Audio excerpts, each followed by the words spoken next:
I saw it on Facebook as I scanned by, so therefore I went to church. God. Woo-wee, good morning, everybody. It is May the 5th, Cinco de Mayo. Oh, yes, And it sure yeah, is. yeah. So we go from May the 4th be with you to Happy Cinco de Mayo. Yeah. And May is just breezing on by. Mother's Day this weekend. So you got a few days to get your act together. You know, don't get caught slipping on Mother's Day. It's For real. That's an unforgiving holiday if you mess up. Ain't nothing like Father's Day. Father's Day, you can come in with anything. It don't matter. Mother's Day, Lord have mercy. Better have it straight. Bro, you better have those flowers. You better have all of that. If your mom is still living, you better represent. And listen, if your mom has transitioned, you still better have something. Mothers don't play. Yeah, They I'm don't play. trying to think about the wife and the mother and trying to figure out what to do. And then my daughter's baby shower is actually the day before Mother's Day. Oh, wow. So I'm like, okay. So we're gonna launch a GoFundMe for Bishop this morning. It's gonna be a 3-day GoFundMe. Help him pay for the weekend. All right. It's set up as help me GoFundMe / help me Lord. That is an understatement, my brother. That is an understatement. It's going to be a busy and expensive weekend. Yeah, well, yay, bro. Listen, this is the Power Hour brought to you each and every Monday through Friday here at WURD. That's WURD, wordradio.com. You can check us out on Old School. If you're here in Philly, just passing through, it's 900 AM, 96.1 FM. But once you find it, you can then stay with us. Again, you can download the app in the App Store, put it on your device, tune in whenever you want, or you can watch and participate in the conversation on Facebook Live or on YouTube Live. Not sure if YouTube is up this morning. We had some problems with it on yesterday, and that happens from time to time. So YouTube folk, if you are not hearing us this morning, I don't really know what to tell you. But the us that I am referring to is none other than the person sitting to my right or left, depending on your screen virtually, Bishop Dwayne David Reister. And sitting across from me is the Reverend Dr. Mark Kelly Tyler. And as we always say, the glue that holds this show together is none other than Kawesa. Good morning. How you doing today? Doing okay, just checking out YouTube, making sure that we're up. So hopefully I'll have some good news. I think so, but I'll double check it. I got you. How was your ride in this morning? Not bad. I still don't really understand the traffic configurations. Like I'm trying to, figure out when people are on the road, when they're not on the road. Like it's kind of difficult. So I'm trying to figure that out still. But a few more folks on the road today than yesterday. The weather's not too bad. It's, not, I don't think it's cold or anything, but I maybe you might want to wear a jacket. It's kind of in that in between. Like, I could maybe go without, but maybe I should. I don't know. Yeah, but besides that, pretty easy getting in and not too bad. I think it's supposed to be up to like 70 or something like that today. So definitely a lot cooler than yesterday. Okay. Oh wow. Yeah. Yesterday was a bit warm. Yeah. I was not appreciating that. But I like it around 65 and breezy. But anyway, thanks good for out we there. appreciate that, huh? I said, I thought it felt good out there, man. It was like perfect, like motorcycle weather. I like it a little cooler than that, but Yeah, yeah. Well, hey, so right on, Asa Khalif, who reminds us that tonight on NBC 10 at 7 p.m. will be the district attorney debate, and that's kind of the big race that's happening on May the 18th. Yesterday, 2 days ago was the last day to register to vote, and so if you're not registered, I guess you have to sit this one out. And then what a shame, considering that all these people that died to get you the right to vote. But hey, most of you are actually registered, and yeah, there we are. We are up, and we're live. Nikki O. Tim is holding it down for us over there. Nikki O. Tim is our unofficial YouTube monitor. Yeah, but tonight check out the district attorney debate. And if you missed our show on yesterday, go back and you can listen to it on Facebook. And you can get our take on a couple of the ballot questions, and we'll talk about more of those. The primary election is on May the 18th. And of course, people are starting to receive their mail-in ballots. You can still drop those off directly at the county office. And that would be my recommendation. If you're going to vote early, drop it off. The post office is still tripping you all. Yo, that's an understatement, man. That's Bro, an understatement. I have a package, something I bought online, and I didn't know the person was sending it, Postal service. to the postal service. And mind you, I call myself a postal brat. Everybody in my family, almost everybody on my mom's side worked at the post office and retired from there. And so I have a lot of love and appreciation for the post office. But remember, this is about Trump's appointee, DeJoy, and the ways in which he's really undermined the post office, just made it terrible. I mean, I don't know how you do that. But, oh, my God, man, this package went to the wrong post office 2 days ago. First of all, it took like 2 extra weeks to get here. It finally gets to Philly, and it goes to a wrong post office. I drive up there. They're like, oh, we already sent it back to the main post office, so it'll then be rerouted back to your post office. I'm like, when does that happen? They were like, we don't know. They're like, your guess is as good as ours. Yeah, it's not, I was actually hoping Biden was going to fire him because the postal commissioners actually serve on, postmaster generals serve on 10-year terms. And it's supposed to be really an apolitical position. But this guy has jacked up the postal service so bad. And they've done what they wanted to do, right, which was basically destroy the postal service so that they could go to privatize everything. And part of this was an attack on Jeff Bezos because Amazon was really using the postal service at way, way, way below the regular rate. And so they felt like he was causing the postal service to lose money. So, the postal service is terrible right now. It has been for about the last year or so. And I avoid using it as much as possible, unless I'm doing something like Overnight Express, where it's certified and they got to pay me money back if it doesn't get delivered on time. Yeah, man. I mean, it is really rough, and it's bad to see. You hate it because a lot of the people that we know, a lot of black folk in particular who work at the post office, who have long careers there, are bearing the brunt of the blame. But remember, this guy snatched out of the post office a lot of the sorting machines before installing the new sorting machines, which is why, again, I saw what happened with my package. I'm like, they misread a 342 because of the way the person wrote it on the package. But you know what? Probably didn't have a sorter for that package. Right. So somebody had to eyeball it, and they got it wrong. And so it's like, let's remember where this started. And so we're still, dealing with the lingering effects of just really one of America's, what will go down in history surely as one of America's worst presidencies ever. Yeah. I mean, like of all times. And that's given like what has come before, that's really saying something. Yeah.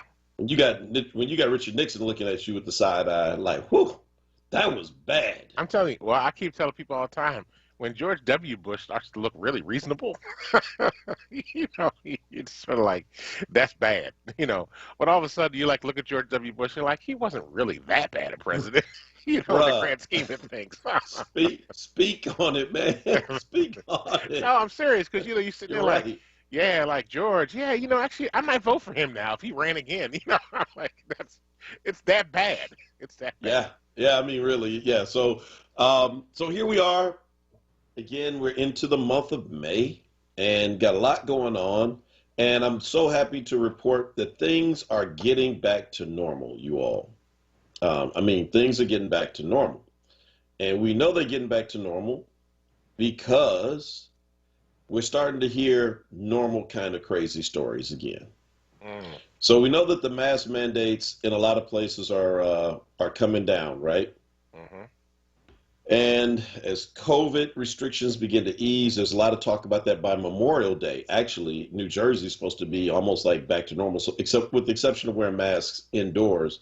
So you're going to be able to, Atlantic City, Ocean City, the shore, wherever you choose to go is going to probably be a nice experience if the weather holds up as well. But the way you're getting back to normal is that now we're hearing stories off of airlines that are not mask related. We're still hearing those, people fighting the flight attendants because of masks and things like that. But a lady got arrested flying from Florida back to New York on an American flight. Man, she was just tired because the flight attendant didn't pick her trash up in time. And this is allegedly. Wait a minute, the flight attendant didn't pick her trash up in time? Yeah, so she's probably like a very neat person. Okay. Some people are like that. They're very particular about how they like their area. And so apparently that kind of got this young woman a little upset, according to reports. Now, again, we know this is the report from the FAA and the cops, so it probably, she's going to probably have something different to say. Right. But we do know that this started because of trash. That part is not in dispute. So she got up and apparently got into it with a couple of flight attendants, and an off-duty cop on the flight had to get involved. And, just a word to the wise, man, don't get into a dispute with flight attendants unless you want those deputies waiting for you at the gate. And, if you've ever been on one of those flights where that happens, everybody just walking up the plane shaking their head like, I tried to tell them. I tried to tell them, just let it go. But so she got into it over trash and got arrested in New York upon landing. But that's good news. I mean, it's not good as a story, but we're getting back to normal. But, I mean, don't folk know how to get up and take their own trash and put it in the trash thing in the airplane? I mean, it's not worth fighting over. Well, that's actually true because they were fighting back in the galley where their trash cans. She could have just brought the trash back through it in there. So, you could have done that. Or to put it in the trash in the bathroom. I mean, I'm sorry. As a person that 1 year flew 90,000 miles, I made executive platinum on American Airlines because I was flying so much. And being a big guy that flies, if you don't like the trash sitting in front of you because you want to put your thing up, your little tray up or whatever and have some more room, go take it to the trash can. That's all you got to do. Get up and take it to the trash can. It's not the end of the world, people. Or you can just fight the flight attendant. No, and get arrested. No, because that causes all kinds of confusion. But all I'm saying is, and now you're disturbing my peace while I'm on the airplane. Although I appear extroverted here, when I'm on an airplane, I don't want to talk to anybody, and I don't want to be bothered. So, handle your own trash business. You don't need to fight with a flight attendant about that. All I'm saying is, it's good. That's good. We're moving back to we're going to start having more normal stories. And less and less. When we hear stories about person like gets irate and wants, threatens to blow up the plane because they're forced to wear a mask. And again, we are still hearing those stories, of course. But hey, Mabel got a return receipt acknowledgement. She returned her ballot. Awesome. Thank you, Mabel. Yep. Patrick Duff, what's up, White Chocolate Cannabis? Long time no see. I saw your old school Mustang that you're restoring, that you're flipping. Good. That's good stuff. Bernita. Did you say White Chocolate Cannabis? Yeah, Patrick Duff. Chocolate Cannabis. That's my nickname for Pat. Okay. He's been like a long-time listener on multiple shows. So Patrick, he's in the cannabis business, and he's white. Lovely. White Chocolate Cannabis. Gotcha. That's my guy, man. And he's doing, man, let me tell you, we have to have him on like around, maybe we bring him on April 4th, around the assassination of Dr. King. Because he has been like a one-man show trying to fight to keep King's South Jersey connection. That's right. I remember he did talk about that. We talked about this on one of the other shows. But I thought you were going to bring him on 420. 420. We missed him on 420. There was a lot going on 420. Remember? Yeah. But I'm just saying, yes. Yeah. No, 420 day was just not the day to be talking about, weed. Yeah. Yeah. Although it was 420 Day and it was celebrated across America and across the world. But anyway. Although the news was so bad that day, I'm sure it drove a lot of people to that. I just remember that was it's not like things have gotten so much better, but today is one of the days where you can kind of just lighten up. And, we're kind of feeling a little bit, like it's spring. Again, people are starting to feel they can start. The trees are blooming, blossoming, leaving, whatever they call that. Yeah, we're in between the storms of like, crazy stuff that, cops do to black folk and vigilantes and what have you. So it's kind of a down day for us here on the Power Hour. It's a down day. Hey, by the way, you guess what The Rock is cooking? What? Presidency. Is he? Well, they were talking about that before. Yeah, but he's kind of resurfaced those things now. Really? Is he running as a Dem or Republican or Independent? Well, he's running. So see, I'm telling you, he's like, remember we were talking about Liz Cheney the other day about this middle ground? Mm-hmm. He's like, I want to unite the country. Now, I mean, it almost, it took a person with a massive celebrity to rip it completely apart. We weren't really together anyway. But I mean, we've never been, again, I don't think we've been this far apart probably since 1865, right? We've had moments, but where it's just like literally just so bad. And that was done courtesy of a massive, celebrity. So perhaps it takes a massive celebrity to start bringing us back to kumbaya. I don't know. I'm just saying that's kind of his stick, which is that I think I can heal the country. And I don't know. Maybe he can. I mean, you see him in that movie where he played like the Tooth Fairy. I'm just saying, man. He can he could be the Tooth Fairy on one hand, and the next thing you know, he's like ripping somebody's head off their shoulder. So, hey, it's The Rock. We got to take a break. It's 6:22. Wow. We come back, a little bit more serious stuff. Wow. Wow. This is the Power Hour. Hit the share button. Bring other folks in, folks. Hey everyone, it's Michelle Obama. Barack and I are so thrilled that we got our COVID-19 vaccine because this is a deadly disease, and this vaccine will protect us from getting really sick. Getting vaccinated is safe, and it could save your life and allow us to start getting back to seeing friends and family again. We can do this. To learn more, go to cdc.gov/coronavirus. Paid for by the U.S. Department of Health and Human Services. Anthony Wright was wrongfully convicted of murder after he spent over 2 decades in prison. DNA exonerated him. In 2016, Carlos Vega re-prosecuted him anyway. I was in prison, convicted of a crime that I didn't commit. Every single person that was involved was corrupt. I think about Carlos Vega, I think about the devil, I think about racism. Vote now. Vote Krasner for DA. Paid for by Lawrence Krasner for District Attorney. Tune in to Save Space with Sincerely Sarita, Mondays at 8 p.m. discussing financial literacy tips with certified financial advisor Joanna Jane. Brought to you by AARP Philadelphia, exclusively on WURD Radio and WURD TV. The Black Words Book Club.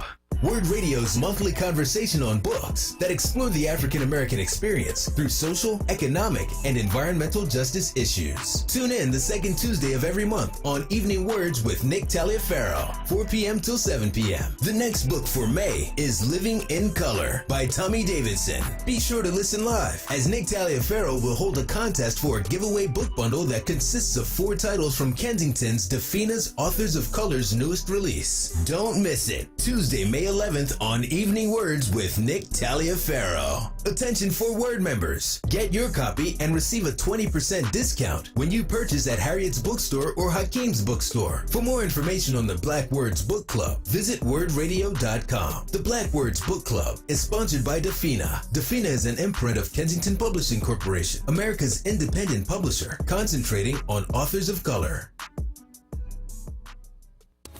You're listening to WURD Radio, 96.1 FM and 900 AM WURD, independent black media. Welcome back to the Power Hour. This is Dwayne Royster along with Mark Kelly Tyler. We're here Monday through Fridays from 6 a.m. to 7 a.m. to bring you the latest in news, happenings around Philadelphia, and, of course, our opinions. And we have plenty of them. We were just talking about The Rock running for president. And you see Raphael on Facebook? Now, what did Raphael say? Raphael wants to know his qualifications to be POTUS. Yes, I saw that. Oh, I did see that piece. I thought it was something else that he had said. And, he wants to know what his qualifications to be POTUS are.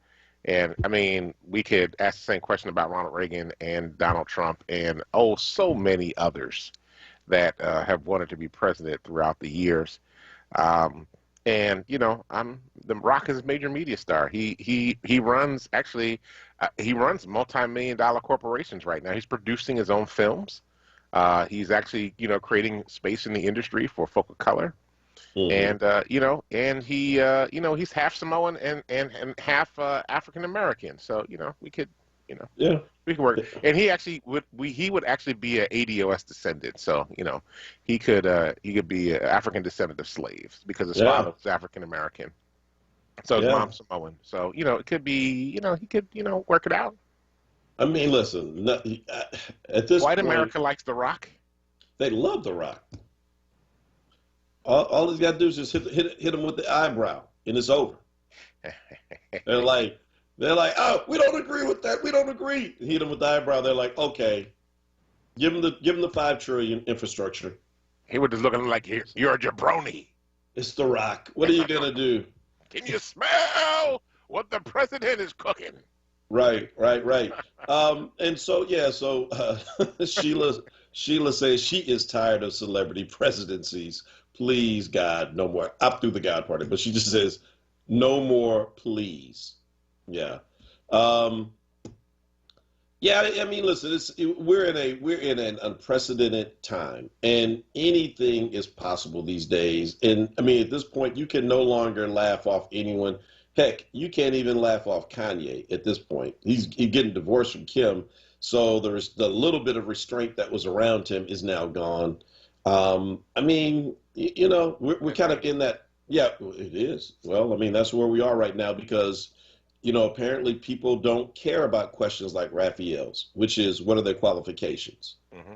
That, the biggest qualification seems to be, do you hate the people that I hate?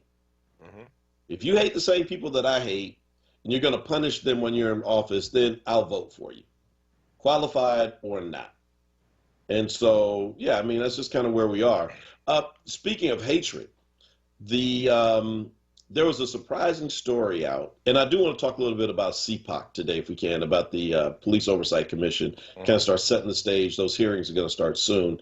But there was an interesting story out yesterday, I think, about the Proud Boys and their funding. They got a bunch of money back in December, like $86,000 of a $106,000 GoFundMe campaign. Well, not GoFundMe, it's like Give, Send, Go. Mm-hmm. Maybe we should do that for you, for your Mother's Day weekend account. You want to set that up? All right. No, we're good. Thanks. You good? All right. Okay, no problem. We're good. I'm just trying to help you, bro. I'm trying to help you. I understand. I appreciate it.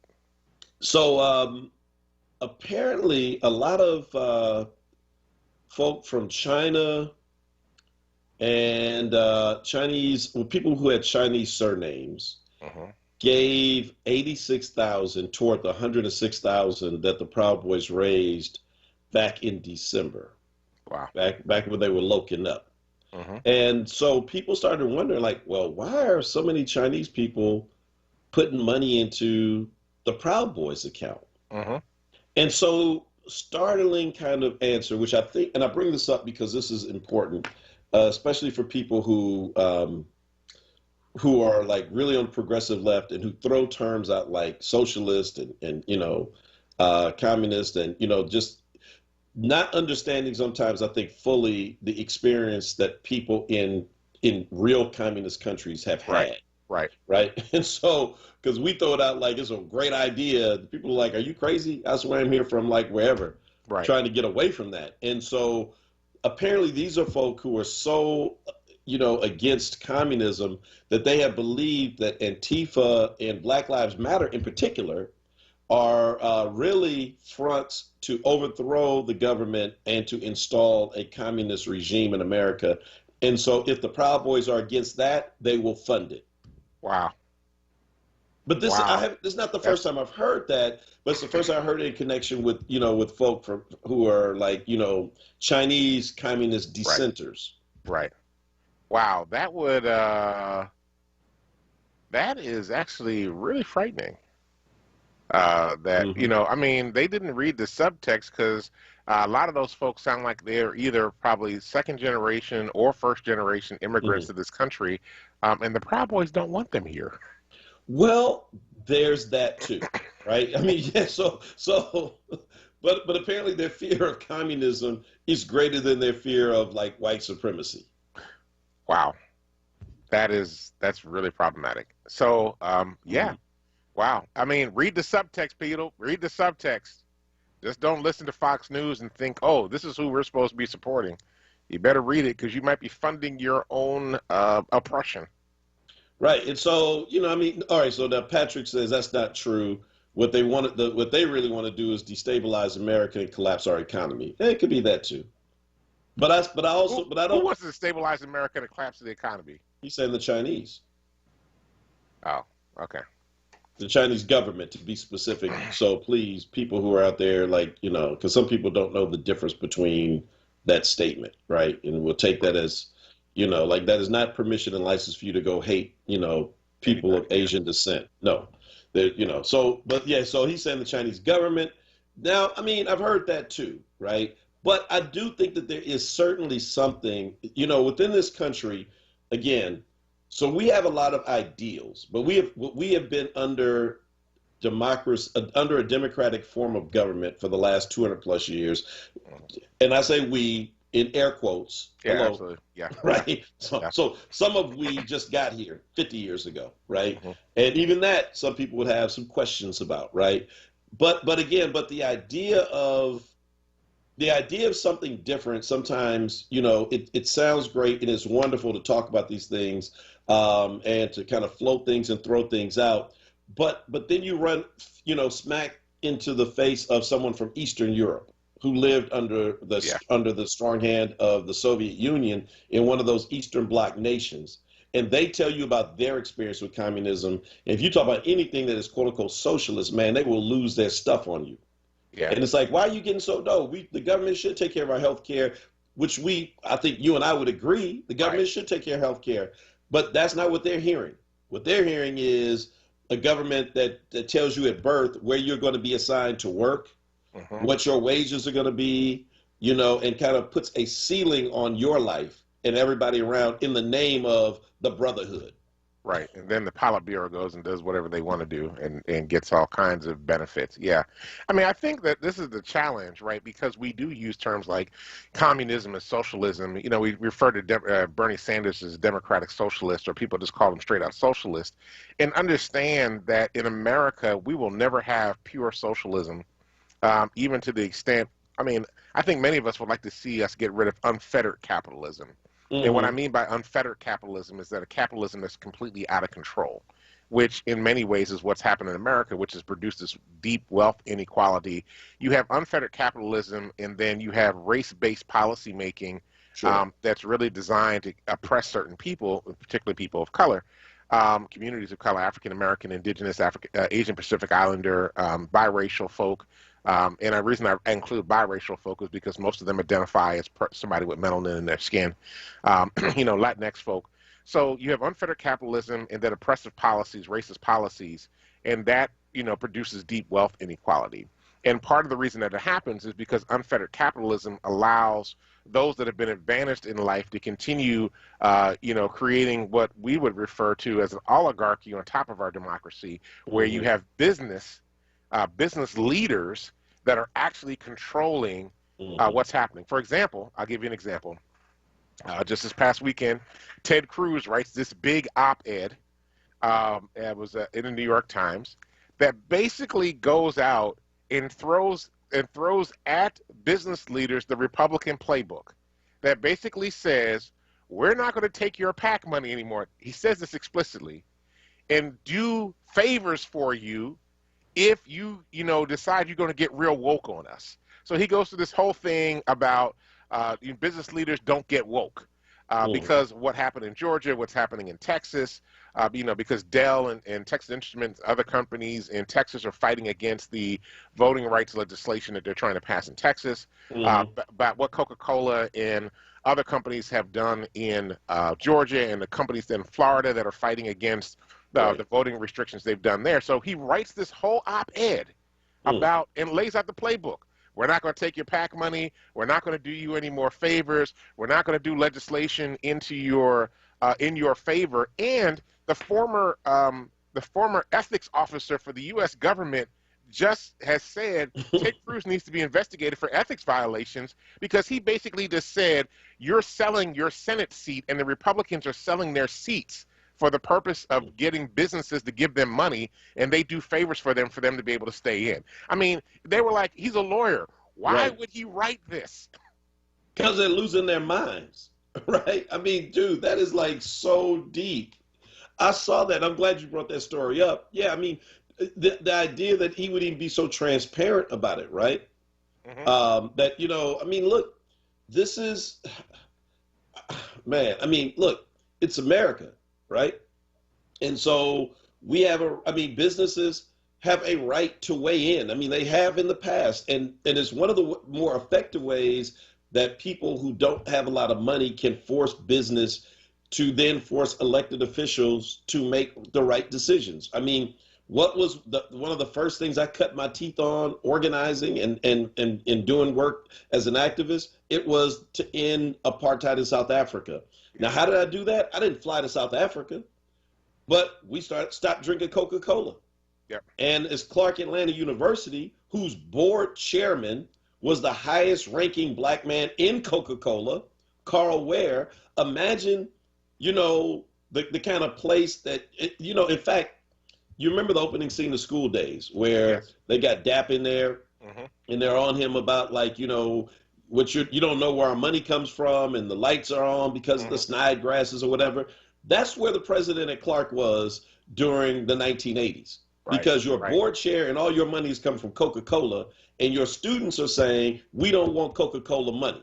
Right. And he said, well, we can't keep the lights on. We try to pay for your teachers. Like, we don't care. We want South Africa to be free, and we want, and so it's that kind of pressure that has to come, and that's one of the places, I mean, that's one of the places that we can hit. And so for Cruz, like you said, to just be so transparent that this is just a business transaction. I mean, my God, I'm hoping that business leaders stay strong and do not buckle to the pressure, because in the modern day, it is about voting rights and about voting suppression and about how these states, one by one, through these Republican-controlled legislatures, are rolling back and trying to make things much more difficult for black people to vote because they're mad about John Ossoff, Raphael Warnock, about Mark Kelly in Arizona, about wins in Michigan and Pennsylvania and all of these other places. And so, yes, put pressure on business. Yeah. Do what's right. Have history write you down on the right side. Well, I mean, they already said in Georgia there were a couple pieces of legislation that both Delta Airlines and Coca-Cola were going to get some tax breaks on something, and they've already said they're not going to do it for them this year. Because they have come out against that. I mean, I think this is just problematic in bullying on the part of the Republicans, and it's just so blatant. I mean, wow, that was just very obvious about where he was coming from, and in a national newspaper, right, the New York Times. Right. So right. No, that's something you would kind of get off of a leaked video in a private luncheon with some like waiter or waitress who got their camera, like, y'all hearing this? Right. That's like when Mitt Romney was talking about the 45% of them don't pay taxes, and that got leaked, right? But yeah, I mean, I'm like, wow, these guys are getting real bold right now. Bro, I'm telling you, because listen, I mean, look, hey, shout out to everybody who flipped the script in 2020. There you go. You know, yeah, but they need to do the same thing in Texas and get Ted Cruz out in Texas. You know you're winning when they start going to these kind of things, right? When they can't beat you straight up on the playing field, and they got to start fixing it with the refs and with the owners. That's when you know that you're winning. By the way, real quick before we get to the break, I saw, Patrick, your comment about, wow, man. I saw that. It talks about going back to the vaccine. So the vaccine advertising campaign and shaming is very communist-like. I don't think so. I mean, communist-like is we're going to make everybody take the vaccine whether you like it or not, or we're going to put you in jail. That's kind of how communist countries roll, bro. You know, in fact, we ain't going to put you in jail. We're just going to strap you on the table and inject you. Now you can leave, anti-vaxxer. I mean, isn't that what communist countries would do? That's right. This is, look, yes. Is it shaming? Yes. Public shaming? Yes. To get people to do what's right? Yes. And of course, if you're an anti-vaxxer, you don't think it's right because you think you should have the right not to. I get that. You don't have the right to kill me. I'm sorry. You don't have the right to kill me. No, I say I get how people feel that way. Yeah, I understand how they feel that way too, but you don't have the right to kill me, so get vaccinated. Yeah. I mean, we've always, listen, I saw somebody, a good friend of mine, who was going off on social media on a video about anti-vaccine and like, you know, now they're going to want to have it for kids to go to school. I'm like, bro, maybe your wife does the enrollment for you. I know, really. But because you got kids that are like almost teenagers now, maybe you don't know this, but there are required vaccines if your child is to go to school. Absolutely. Now, I guess there's a religious exemption if you want to do that. But I mean, I just want you to know this ain't new. I mean, we've been doing this for like I got like one of those scars on my arm because of mandatory vaccinations from back in the 60s. I mean, come on, y'all. That's not, is communist like, I don't know. I don't think so. I think that's over the line. All right. We got to get ready for a break. It's 6:41. We'll be back on the other side. As I promised, we are going to hit some of the issues around the CPOC, the Citizens Police Oversight Commission, coming up in Philly. This is the Power Hour. Don't you move.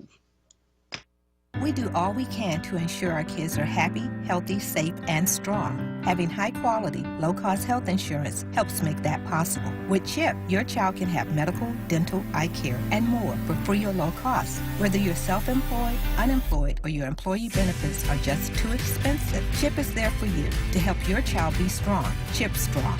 Apply or renew today at 800-986-KIDS or go to chipcoverspakids.com. Paid for with Pennsylvania taxpayer dollars. Parents, teachers, guardians. 100 Black Men of Philadelphia offers a free mentoring program for boys in 1st through 12th grades every 1st and 3rd Saturday. Students will engage in age-appropriate youth development, career exploration, critical thinking, and leadership activities. Students can earn monthly stipends for participation and are eligible for electronic gift cards, prizes, and scholarships. Register today at www.100blackmenphilly.org or call 267-258-2900. Tune in every Saturday at 4 p.m. for the Did You Know Show with host Bryant Green, right here on WURD 96.1 FM and 900 AM. Family Therapy Vignette Moments with Dr. Lucille Ijoy. Just for fun, during this pandemic time, let's list some of the names you may call your moms. What names do you call your moms? You're wonderful moms. Some people say mom, mum, mommy-o, mama, mama, mother, month, sweet pea, Mimi, Pouchy, Mumsy, and Dr. Mom. Try this little game. What do you call your mom? I'm going to repeat it now. Listen, just for fun. During this pandemic, list some things you would call your mom. What names do you call her? Mum, mommy-o, mama, mama, mother, sweet pea, Mimi, Pouchy, Mumsy, and Dr. Mom. Try this little game. What do you call your mom? Now, a traffic update on WURD Radio. Good morning. This report sponsored by CVS. Looking at delays, 95 southbound, building Cottman down the bridge through work. Again, Betsy Ross through Girard, a bit slow there. Northbound side, no major problems as of yet. Vine Expressway westbound, 95 to Broad, a bit slow. Then Lake Parkway through the Schuylkill Expressway. Schuylkill both ways, no major problems yet. The Boulevard Route 1 southbound picks up a bit broad down to Fox through construction. 55 northbound north of Deptford into 42 now, slow ride. It pays to fill your prescriptions at CVS. In fact, you could earn up to $50 in extra bucks each year for just filling prescriptions. That's healthier, made easier. Visit CVS today. Terms and conditions apply. Not available in all states. See cvs.com/RX rewards or the pharmacy for details. For more traffic information, log on to sigalert.com. Jim Bachman with your Philadelphia area traffic.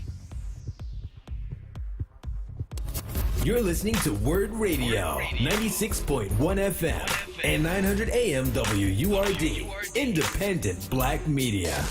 Welcome back to the Power Hour. Dwayne Royster, Mark Kelly, Tyler. We are here now talking about the CPOC. Go ahead, Doc. Hold on, that commercial, like, what do you call your mother? I don't know if anybody else, that was kind of getting on me with all those mahmas. But anyway, Tawanda says, whose mother's name is Wanda. She says, the question was, what do you call your mother? She said, anything but Wanda. Crack it up. Hashtag, she ain't one of my little friends. That's like one of the blackest things I've ever heard. That's your mother, real.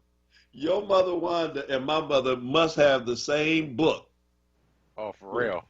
My mom, I ain't one of your little friends. Absolutely. I'm not your friend. I'm your mother. You better know the difference. Tell you right now. I don't even cuss in front of my mother. I don't even say the H word. H-E double hockey sticks in front of my mama. Are you crazy? Dare call my mother by her first name, please. Tawanda's mother responded with thumbs up and a heart. So she's listening this morning. I'm not one of your little friends. Blackest mother thing ever said. That's right. I'm going to make a T-shirt out of that. I love this. Pat says we're acting like a communist country on this radio show because apparently he's been calling in and nobody answered his phone. Well, we don't have anything to do with that, so I don't know. But maybe. But here's the deal. Let me just say this last thing on vaccination because I want to just address this. So your statement, Pat, about what people have said, a lot of people have said this. My body, my choice. Well, okay. I get that. This kind of libertarian, and there is something to that, right? So let me kind of push that to the extreme. It's your body. So can you take your body into, I don't know, a crowded room of people and then just set your body physically on fire? Is that appropriate? Because it is your body, of course. And so should you be able to do that? The answer is obviously no, because now you're not just hurting your body like you're just in an empty field somewhere or an empty parking lot, but you are jeopardizing the safety of everyone around you. So in that case, it's not just your choice. It's like what your choice does to other people. And when you're talking about the spread of a disease that kills people because of things that come and emanate out of your body, then yeah, I think, we have a right. The government is not like look, we are the government. And it seems to me that the majority of people in this country agree with the government's decision to go all out and to try to get people vaccinated. And so, that's why by the time this is done, the majority of people will be vaccinated. And there'll be a minority that's not. And you are entitled to your opinions, but, that this is not simply, should you wear a seatbelt or not? Should you wear a motorcycle helmet or not? This is something a little different. So let me be clear. Yeah. You don't have the right to kill me. And if you choose not to get vaccinated and you're carrying COVID and you don't realize you do not have the right to kill me. I'm sorry. Get vaccinated. It's like secondhand smoke, right? Yes, absolutely. You do not have the right to kill me. And I'm sorry, you don't. I'm not a smoker, but you know what? If you want to smoke, that's your business. I'm not going to criticize you for it, but knowing now the secondhand smoke kills and gives people cancer, then I don't want to work with a coworker that's going to be sitting next to me for 20 years, smoking right next to me, and the both of us get cancer and die. No, that's right.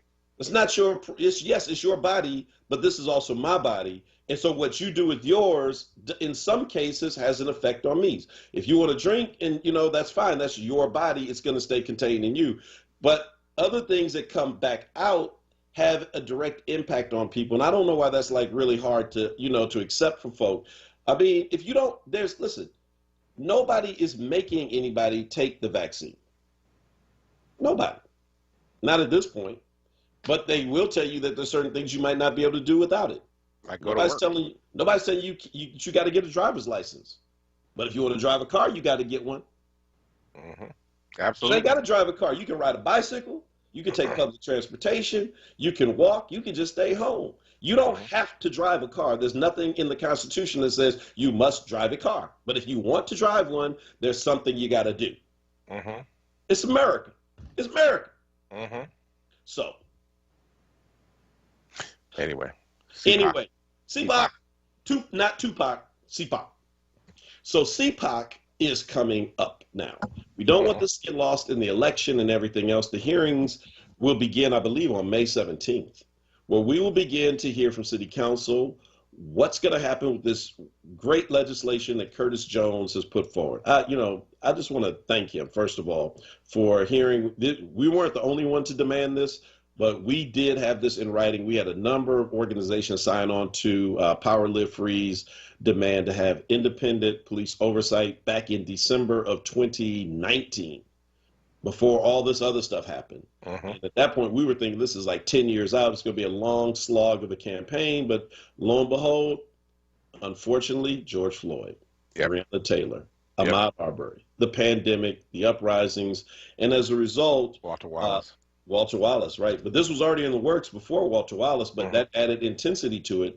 And so the legislation passed overwhelmingly by the citizens of Philadelphia in November. Woo, great applause. Now, the devil is in the details. So the city council has the responsibility of developing what this will look like. And we've got to believe that there are some on city council who are carrying the water of the FOP that does not like accountability. That's right. Well, they would say, that's not true. You're mischaracterizing us. Well, let me just tell you how I feel. It feels like you don't like it because, I don't know, never heard you all talk about like anything critical of cops that do things like sit on somebody for 9 minutes and 29 seconds and kill them. That's right. Absolutely. I mean, I kind of feel like if you did that more often, then maybe I'd be willing to kind of think, well, the FOP ain't so bad. I mean, I know they got to defend their employees and their workers, but at least they recognize when someone's gone too far over the line, but you won't even do that. So miss me. So here are some of the things that must be in this legislation. If you're listening, City Council, I know you all put your watch people on each of our shows on WURD, so I know somebody's there. Please write this down. It must have the ability to have investigations, and we can go into more detail. Immediately. Right. So they must have investigatory powers. Civilian complaints against any officer must be investigated. So if you say this officer stopped me improperly, roughed me up, that warrants an investigation. And if there's nothing to it, then boom, everybody goes on back home. But it must be investigated. They must have the ability to charge. All right. So there are about 7 categories. One is investigations. One is charging. So the CPOC must have charging power, all right, or else it's just window dressing. They must have prosecution power. So they got to be involved in the administrative prosecution of officers who are bad apples. They have to have disciplinary power. There you go. Not just simply being able to look on the outside and hope that the commissioner or that the cops do the right thing, but they got to be able to weigh in on it. They must have the ability to have influence over policy, practice, and training, you all.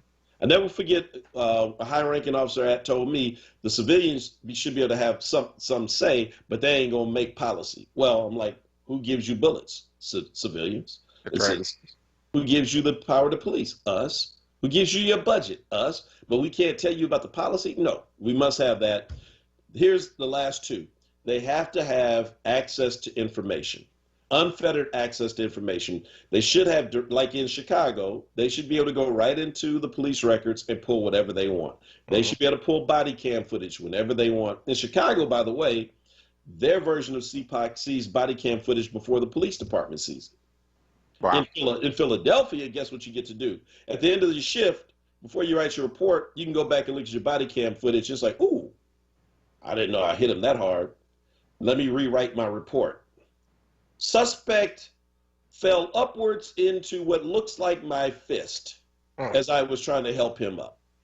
And finally, they've got to have reporting powers to be able to report out information. And there's more and more and more we can go into, but it can't just simply be, I don't know, whittling it down to like what?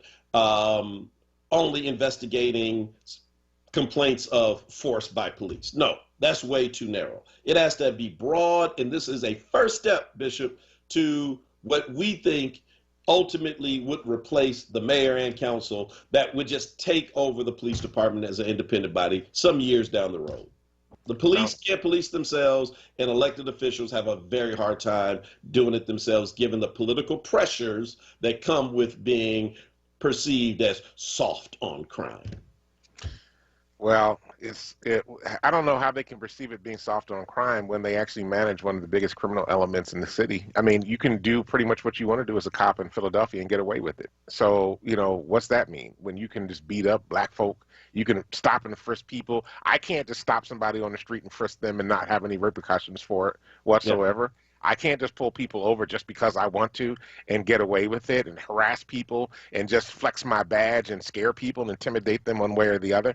No. So it seems to me that what they're ultimately doing is backing up people acting illegally towards other citizens in the city of Philadelphia. And for that, I have no respect for them until they make changes that allow citizens of the city to actually take control of the Philadelphia Police Department. So, nope.